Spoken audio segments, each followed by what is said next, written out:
আজ আমি আপনাদের জন্য পুরানো দিনের হারিয়ে যাওয়া একটি ভীষণ উপকারী সবজির রেসিপি নিয়ে চলে এসেছি।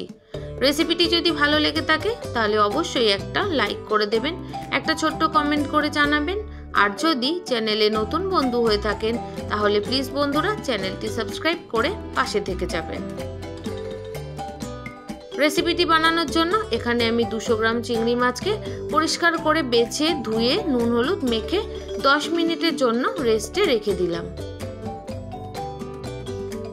এখানে আমি নিয়ে নিয়েছি 3টে কাঁকড়। কাঁকড়গুলো একদম কচি কচি পরিষ্কার করে আমি ধুয়ে নিয়েছি। পুরানো দিনের হারিয়ে যাওয়া এই কাঁকড় সবজির রেসিপিটি আজ আমি আপনাদের বানিয়ে দেখাবো। কাঁকড়গুলোর খোসা আমি ছাড়িয়ে পরিষ্কার করে ধুয়ে নিয়েছি। এবার আমি কেটে নিচ্ছি। এই সবজিটাকে আপনারা কাঁকড় ছাড়া আর কে কি নামে জানেন অবশ্যই কিন্তু কমেন্ট করে জানাবেন। শরীর সুস্থ রাখতে গরমের সময় এই সবজিটি ভীষণ উপকারী।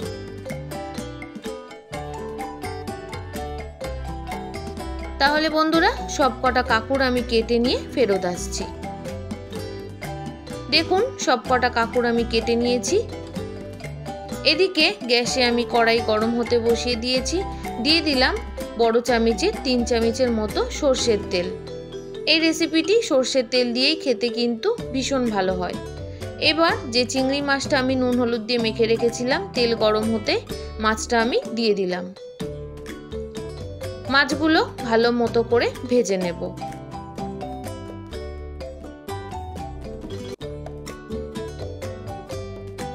বন্ধুরা আপনারা অনেকেই আপনাদের মতো করে এই সবজিটা বানিয়েছেন, তবে একবার এইভাবে বানাবেন, বিশ্বাস করুন দুর্দান্ত খেতে হয়। যেমন সুন্দর খেতে হয় তেমন কিন্তু ভীষণ উপকারী। চিংড়ি মাছগুলো আমি সুন্দর মতো ভেজে নিয়েছি। খুব একটা কড়া করে চিংড়ি মাছ আমি ভাজবো না, হালকা করে চিংড়ি মাছগুলো ভেজে নেওয়া হয়ে গেছে। এবার আমি তেল থেকে ছেঁকে মাছগুলো তুলে নিচ্ছি।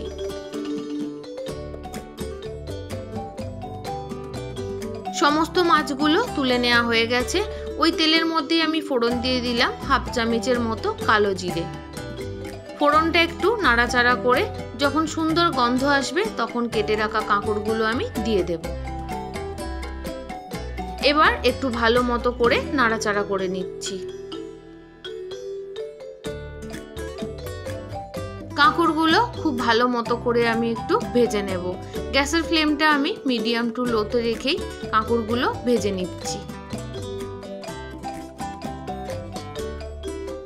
আস্তে আজই কাঁকড়গুলো ভাজা হতে থাক। এখানে আমি নিয়ে নিয়েছি কাটোয়ার ডাঁটা। আমি এখানে কাটোয়ার ডাঁটা ব্যবহার করব। এই রেসিপিতে কাটোয়ার পাতাগুলো আমি কিন্তু নেব না, শুধুমাত্র ডাঁটাগুলোই এই রেসিপির জন্য আমি নেব। একদম কচি কাটোয়ার ডাঁটাগুলো। এবার আমি এই ডাঁটাগুলোকে কেটে নেব। যে সকল বন্ধুরা প্রত্যেক দিন আমার ভিডিওর সাথে সম্পূর্ণভাবে জুড়ে থাকেন তাদের সবাইকে জানাই অনেক শুভেচ্ছা, অনেক ভালোবাসা। আর যে সকল বন্ধুরা আজ আমার চ্যানেলে প্রথম এসেছেন প্লিজ বন্ধুরা রেসিপিটি ভালো লাগলে অবশ্যই কিন্তু সাবস্ক্রাইব করে পাশে থেকে যাবেন। সাথে একটা লাইক আর কমেন্ট করে জানাতে কিন্তু ভুলবেন না। ডাঁটাগুলোর আঁশগুলো আমি ছাড়িয়ে নিয়ে ডাঁটাগুলো কেটে নিচ্ছি। যে সকল বন্ধুরা এখনো পর্যন্ত এই রেসিপিটি বানাননি অবশ্যই কিন্তু রেসিপিটি দেখার পর অবশ্যই বানাবেন। আশা করি আপনাদের ভীষণ ভালো লাগবে। দেখুন বন্ধুরা সমস্ত ডাঁটাগুলোই আমার কেটে নেওয়া হয়ে গেছে। এদিকে যে কাঁকড়গুলো আমি ভাজা বসিয়েছিলাম, দেখুন কাঁকড়গুলোর দুটো সাইড সুন্দর মতো ভেজে নেওয়া হয়ে গেছে। এবার আমি দিয়ে দিলাম কাটোয়ার ডাঁটাগুলো, সাথে দিয়ে দিচ্ছি পরিমাণ মতো নুন আর দিয়ে দেব পরিমাণ মতো হলুদ। এই রেসিপিটি আমি শুধুমাত্র কাঁচা লঙ্কাতেই বানাবো, তাই কোনো রকম শুকনো লঙ্কা বা লাল লঙ্কার গুঁড়ো আমি এখানে ব্যবহার করলাম না। এবার ডাঁটা আর কাঁকড়গুলোকে খুব ভালো মতো করে ভেজে নিচ্ছি। বন্ধুরা, রেসিপিটি যদি ভালো লেগে থাকে অবশ্যই কিন্তু একটা লাইক করে দেবেন আর একটা ছোট্ট কমেন্ট করে জানাবেন যে রেসিপিটি কেমন লাগলো। আপনাদের একটা লাইক আর একটা কমেন্ট আমাকে আরও ভালো ভালো ভিডিও বানানোর উৎসাহ দেয়। খুব সুন্দর মতো করে সবজিগুলো ভেজে নেওয়া হয়ে গেছে। এবার আমি দিয়ে দিলাম সামান্য একটু জল, সাথে দিয়ে দিলাম 1 চামচের মতো জিরে গুঁড়ো আর দিয়ে দিলাম 5টা চেরা কাঁচা লঙ্কা। এখানে আর কোনো রকম মশলা আমি ব্যবহার করব না। এবার সমস্ত কিছুকে খুব ভালো মতো করে কষিয়ে নেব। ঝালের জন্য আমি এখানে 5টা কাঁচা লঙ্কা ব্যবহার করেছি। আপনারা যে যেরকম ঝাল খেতে পছন্দ করেন সেই অনুযায়ী কিন্তু ঝালটা দিয়ে নেবেন। আর হ্যাঁ বন্ধুরা, এই রেসিপিতে কিন্তু কাঁচা লঙ্কাতেই খেতে বেশি ভালো লাগে। দেখুন সমস্ত জলটা শুকিয়ে গেছে। খুব ভালো মতো করে আমি এবার কষিয়ে ভাজা ভাজা করে নেব।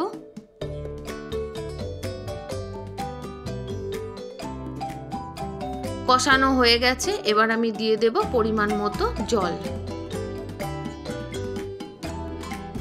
এই রেসিপিটি একটু ঝোলঝোলি হয়, তাই আমি পরিমাণ মতো জল দিয়ে দিলাম। আর একটু জলের দরকার, তাই আমি আরও একটু জল দিয়ে দিলাম।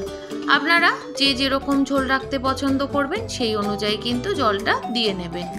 খুব ভালো মতো করে মিশিয়ে নেওয়া হয়ে গেছে। এবার গ্যাসের ফ্লেমটা বাড়িয়ে দিয়ে ঢাকনা দিয়ে সবজিগুলো সেদ্ধ করে নেব।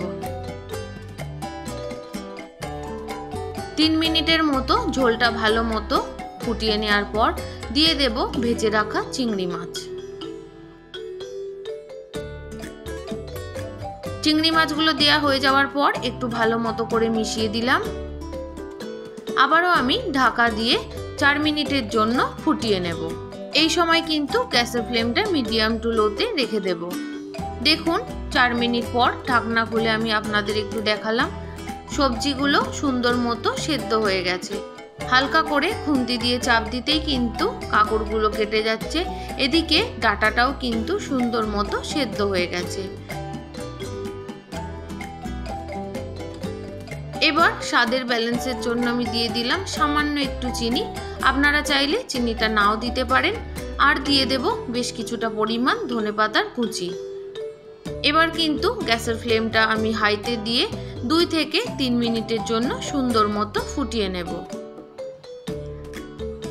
দেখুন খুব ভালো মতো করে আমি মিশিয়ে দিলাম। বন্ধুরা, অবশ্যই কিন্তু এই রেসিপিটিতে ধনেপাতার ব্যবহারটা করতেই হবে। গরমের সময় হালকা পাতলা কাঁকড় কাটোয়ার এই রেসিপিটি কিন্তু গরম ভাতের সাথে দারুণ জমে যাবে। পুরানো দিনের হারিয়ে যাওয়া সবজির রেসিপি আমার রেডি। গ্যাসের ফ্লেমটা বন্ধ করে এবার আমি নামিয়ে নেব। আমার সাথে এতক্ষণ ধৈর্য ধরে থাকার জন্য আপনাদের সবাইকে অসংখ্য অসংখ্য ধন্যবাদ। আপনারা সবাই ভালো থাকবেন, সুস্থ থাকবেন। রেসিপিটি যদি খুব বেশি ভালো লেগে থাকে নতুন বন্ধুদের সাথে শেয়ার করে দেবেন। তাহলে বন্ধুরা, আজ এখানেই শেষ করলাম। কাল আবারও একটা নতুন কোনো সহজ রেসিপির সাথে চলে আসছি। আপনারা সবাই ভীষণ ভীষণ ভালো থাকুন।